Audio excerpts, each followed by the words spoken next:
All right, guys, what's going on? Welcome back to the Everything College Football Podcast. Get Amy and Nick here in a 2025 preview and prediction for the Stanford Cardinal. Looking at this coaching staff, it's an interesting one. Frank Reich comes over to be a one-year interim following the dismissal of Troy Taylor. Andrew Luck's now the general manager, so he asked his old head coach from Indianapolis to do him a favor for this season. Nate Byam, third year on staff, will be the offensive coordinator, and the third year in the role for Bobby April III as defensive coordinator. Top 60 in the high school ranks and portal class, and of course 3-9 for the fourth straight season. Troy Taylor obviously had poor results, but he was also fired, following an investigation into alleged bullying of a staff member. I quite honestly don't really know the results of that investigation, Nick, so we'll stay away from it in that regard. But one thing was clear, this program was not going in the right direction. It hasn't been in a long time. And now they're even in a bigger disadvantage as you're having a one-year interim. You're not going to be able to hire anybody until November or December. So this entire year, you're not really going to be able to recruit. I know Andrew Luck's going to try his hardest, and he's going to do everything he can. And he's going to take his job incredibly serious here at his alma mater. But Stanford, things went from worse to extra worse, Nick, I guess is the best way to put it. I'm sure you got a good analogy that, dictate how this is for Stanford. I mean, this is just abysmal right now, and obviously this is going to be a tough episode to do because this team's likely not going to be very good right now or in the future. Feels like Stanford's at the bottom of the Mariana Trench right now.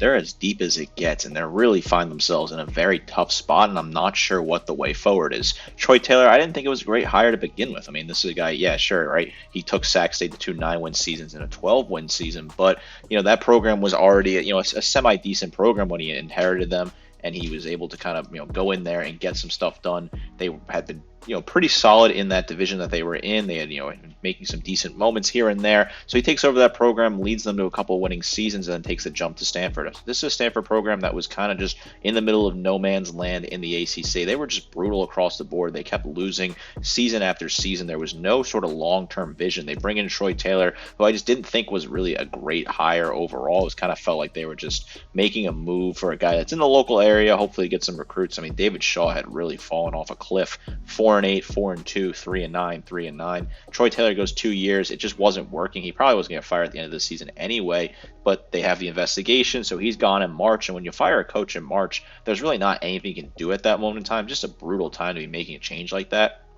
So Luck calls, his Frank Reich in, who, by the way, Frank Reich, last time he coached, he was 1-10 at Carolina and fired. Didn't even make it through that season, the fourth shortest stint in NFL head coaching history, also the 3-5 season in 2022 before being fired at Indianapolis. So this is just a complete disaster across the board. This is not even a team that's portal heavy because they really couldn't bring in a lot of guys from the portal. So this is just a bad team returning a lot of players that are not showing any improvement. I think it's just going to be a very tough and long season in Palo Alto for a team that's, quite frankly, in a conference they don't fit in either. Tough to recruit for the ACC when you're playing teams that are all the way on the East Coast, and the only team that you have near you is Cal. I think it's just a really bad situation. I think Andrew Luck's the only guy in the world that can really kind of sit there and try to be enthusiastic about this because it's his alma mater. But man, this is a tough boat, and I don't know what direction they're going.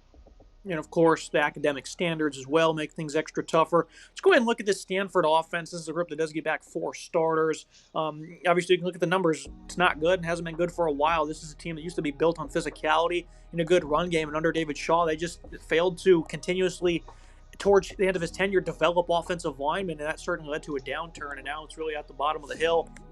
And they can only get better, right? Ashton Daniels was their top runner last year and their starting quarterback. He now departs for Auburn. And pretty much they're going to be giving the keys to Elijah Brown, an ex-4-star recruit. Was actually pretty highly recruited, top 200 prospect from modern day. Impressive accuracy and anticipation. 6'2", 205 pounds. A guy with great poise, a good athlete. Overall, the ball placement really stands out. He played nearly the full game versus FSU. Or SMU, that is. That was the most action he got all year. Was all right in that game, but not too much to go off of. And at first, the quarterback depth wasn't all that great. They did get a little active late in the portal and pick up Ben Branson, who was the starter for Oregon State, and then Dylan Reisig. He started a few games for UCF last year. So originally, that was a big weakness for me, Nick, but I love what they were able to do here late and pulling those 2 guys, one of them being a veteran, and then Brown. I think he's going to do quite well, I would say, for being an high-rated recruit. This guy is the future of the program. It's now or never for him to shine. Yeah, Elijah Brown's getting put in a tough situation, but he's got to step up. Anytime you have a guy starting a quarterback for you that previously started at Mater Dei, I mean, that's a pretty solid guy to have on your roster in general. He was a pretty decent recruit out of Mater Dei, a phenomenal high school down there in Southern California. Against Cal Poly early in September, he was 7 of 7 for 100 yards and a touchdown, pretty good, but his full game action against SMU had a 50% comp rate, 153 yards, 1 touchdown, 2 picks. Also threw 9 passes against Wake Forest for a 55% comp rate and a pick in that one. So just not really phenomenal, but this guy's not terrible at 6'2", 205. He's got decent arm strength and solid pocket presence. They added some interesting names with Dylan Rizak and Gabrielson as well coming over from Oregon State. So I think there's some decent pieces here. I don't know what the long-term exact future is of all these different guys here. I think Brown's got to be the starter right now. I think he could be a decent player. I wonder how he's going to be protecting the pocket. If he gets hit a lot, though, it could certainly derail things very quickly for him. They look at the running back room. This is a group that, again, they didn't run the ball that well, 132 yards per game. Most of it was at the quarterback position. They did have 200-plus yards against Clemson and NC State. Those were both blowout losses. Good news for them, though, is they do return everybody from this group last season. Micah Ford got on the field as a true freshman, had 300-plus yards, no touchdowns. Chris Davis was also a true freshman, saw slightly fewer yards than him, also no scores. Cole Tabb, he used his red shirt, only playing in 3 games late in his freshman season. So this is as youthful as it gets at the running back spot. None of the 3 found the end zone. Tabb was a 4-star, though, and the other 2 were 3-stars. So there is some upside in this running back room. I'm definitely intrigued to see how the run game can progress, but, having that aspect of your offense gone and Daniels could certainly lead to a bit of a downturn in the trenches when it comes to picking up yards on the ground. I think they'll do quite well, Nick. I'm definitely intrigued to see how this plays out, though. Yeah, if there's something I'm going to be positive about here, I think this running back room will actually improve that number, which was their best number on offense last year, 93rd in the nation. Still not a good number at 132 yards per game, but it was the best thing on a bad offense. Obviously, some of those numbers are a little inflated by some of those blowout losses, but I think they can be, a top 75 unit on the ground this year if the O-line can hold up. I like Micah Ford, 300 yards on the ground last year, 4.1 yards per attempt, not terrible. Chris Davis Jr., 288, 5.3 for him, so he was okay. Cedric Irvin didn't really have a lot of touches at the back, but he did have 5 grabs, and he had a 21.4 yards per grab, so he's kind of a decent back out of the backfield receiving-wise. And then Cole Tapp is a pretty interesting player that used his red shirt last year. If they're going to find some success, I think this year it's going to come through on the ground as can these backs step up. I think Micah Ford could certainly have an above-average season. I don't know if he's going to light the world on fire, but I think Ford could get to like 800 yards, 900 yards on the ground if things go his way. He's a pretty decent back to have here. Now look at the wide receiver group. CJ Williams, I picked up from the portal. He's also an ex-4-star from Mater Dei. He was not really panned out, providing limited production in his time at Wisconsin and USC. Also got David Pantelis, hit nearly 1,000 yards for Yale last season. Picked up a guy from Colorado who never played, Jordan Unovagi. Caden High, 160-pound slot receiver from South Carolina State. Tiger Bachmere failed to capitalize off a strong freshman season, only posting 10 grabs despite playing 400-plus snaps. I do think that tight end Sam Roush, who's a senior, is likely to be their best pass catcher. He's going to get a lot of targets, command plenty of looks there. I give this, as the strength. I think Tiger Bachmere actually transferred out of the program now that I'm thinking about it, so that makes things even worse for them. I'm going to go ahead and give it the strength, though, I guess, because of Roush and C.J. Williams, and then the guy from Yale and Pantelis seems like he's pretty solid, but it's hard to find the strength. I guess that's the one I'm going with. Yeah, certainly a tough strength to find on the offense. Tiger Bachmeier ended up transferring to BYU, so he's no longer with the program. He was a pretty decent player, but he has now joined the BYU Cougars. I look at this wide receiving room. I said this team didn't go to the portal a lot. The only unit they really went to the portal with was for wide receiver late in the cycle. CJ Williams, he was at Mater Dei. He was a decent prospect out of high school, but he just hasn't done anything at USC or Wisconsin. 250 yards receiving, 15.5 and 2 scores last year for the Badgers. Pantelis comes over from Yale. He's a high football IQ guy that could be solid. Ogunde as well, coming over from Colorado. I butchered that name. I apologize. He's not a very good player. And then Caden High comes from South Carolina State. He didn't do a whole lot there at the FCS level. Interesting ad, though. They bring back Roush, who I think will be the best player on this team. Stanford has a history of producing some solid tight ends. 334 and 2 scores for him last year. He was not a bad tight end. They lost their best player on the field, in my opinion, in Alec Olomanor, who got drafted the NFL draft. Certainly going to be tough to replace the production from the top end at wide receivers they lost, including Emmett Mosley. So this will certainly be a tough unit overall. The passing unit has some interesting pieces. It's definitely a potential strength, but there's a lot of untested guys here that got to go out and prove they can be solid. Emmett Mosley was a standout freshman last year as well. He went to Texas, so anything you did have that was good, it's pretty much all gone. You look at the offensive line now. Khalil House returns a left tackle. It's pretty horrid last year. Gave up 4 sacks and 30 pressures, but he was also just a true freshman, so I think he'll get better. Jack Lair also struggled, but was just more consistent all around at left guard. Center's going to add Nathan Majaya from Sacramento State. Didn't play in 24, but he was great in pass protection in his 3 years prior for them. Simone Pyle at 6'4", 335, was about average in his sophomore season. Nicky Prongos wasn't that good for UCLA, but did play at 3 different spots across the offensive line. This group's been very poor for Stanford for a long time. I think they improved, but it doesn't mean it'll be to a high degree. So I certainly think they'll be better than last year, Nick, but still not reaching for the stars here. Yeah, not a great. I think House will show a lot of improvement at left tackle. As a true freshman last year, sure, it was a little rough, but I think he's a guy that you can really work on and be a good project player for this offense. I think he's a guy I'm kind of excited on previously out of Georgia, 6'5", 305. There's some room to grow. This kid, I think, can be really solid come the end of the season. I think, Pale could be solid at right guard as well. Maha at center there, I think, was a really good add from Sac State. He's a guy that could, or South Carolina State, that is. I think he can certainly develop as well. The offensive line, it's certainly a weak unit, weaker in the conference, probably the weakest one in the conference overall. But I think, House could end up developing into a solid prospect in a couple of years. Now you look at the offensive verdict for Stanford. I went ahead and gave it a C. I think they have some upside due to Brown fully entering the starting lineup at quarterback. Young backfield with some talent, some noted production among its pass catchers, but I don't think they can eclipse more than 25 a game this year. I think it's going to be a pass-heavy offense, and I think that's the best way to go. You have a ex-modern-day quarterback here. Give him every opportunity to shine and succeed, because I definitely think he'll stick around, because he knew what he was getting into when he signed with this program. So I think he truly wants to be here and do great things for them. So that's going to be the verdict from me, Nick. C, pass-heavy offense. We'll go ahead and witness what happens. I think this is an offense that is a C unit. There's not a lot of positivity to say here. I think there are some interesting pieces. I think Brown could be solid come the end of the season. He's a decent prospect, obviously, out of high school, so there's some high upside potential there. As a full-time starter, it should end up being okay for him. Micah Ford, I think, is a guy that you could get a lot out of at running back. I think he's a decent prospect overall in general. Some of the wide receiving ads, I think, were okay, like if they return to tight end. I think some pieces in the O-line could potentially pan out like House. But this is a bad unit last year, right? 120th in yards per game, 105th passing, 106 points per game. They'll be below 24 points per game again this year, probably around that mark. So not a whole lot of improvement here, but I think Brown could end up being a half-decent passer come the end of the season. It's just hard to see any improvement here. This is just a offense that's lacking the tools and pieces with an interim head coach to really get anything done, in my opinion. I move to the defensive side of the ball. A unit that's also been quite horrid for them. They added 4 guys in the portal. They return 8 starters, which I think is very encouraging. You're going to start with 3 of them up front. Anthony Franklin to get us started was a good run defender for them. Zach Roel was not that great on the other hand. Tarara Taft, he's an outside linebacker, but I'm going to include him on this topic of D-line to see what's a splendid player as a pass rusher. Gave great reinforcements in that regard. He missed 13 tackles, was poor in coverage on the other hand, though, but Taft, with the loss of David Bailey, is going to be your top player here. You look at guys like Clay Patterson, Omar Staples, both got 100-plus snaps as backup defensive ends last year. Look at the interior D-line, Braden Markau Owainka, 300-pounder, saw nearly 200 snaps and only had 3 tackles. Zach Bucky, on the other hand, played 150 snaps, and he was actually great, 5.5 TFL and 3 sacks. You have a redshirt freshman in Jacoby Murray, 290 pounds, shooting on the field. I think the defensive line is certainly, the best it's been in years. I'm more confident in the depth and the size, despite not being that great, because that's been a big issue for Stanford the last couple of years, Nick. Just not enough bodies. I think that I'm pretty happy with what they have in that regard, but that doesn't mean they're going to be all that great. Yeah, not a terrible defensive line, but again, not a great unit. I think Taft is a really solid player, a versatile guy, 41 total tackles, 7 tackles for loss, 3.5 sacks. A pick for him last year. He was decent for this team. Anthony Franklin showed some brightness spots there. 19 total tackles, 3 tackles for loss, a sack for him. Zach Rollin as well, 13 total tackles, 2 tackles for loss for him. They're hoping to get more out of him.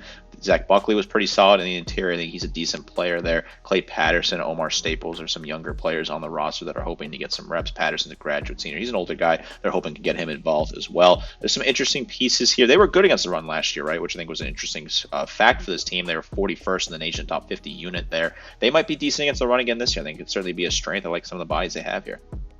Now you look at the middle of this defense.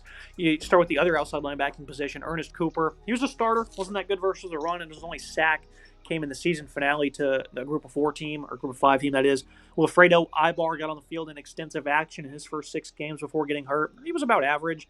Inside linebacking spot gets back Matt Rose, played nearly 200 snaps, so was quite sound versus the run. He's not going to start into the slotting, he's going to slot into that starting lineup, that is.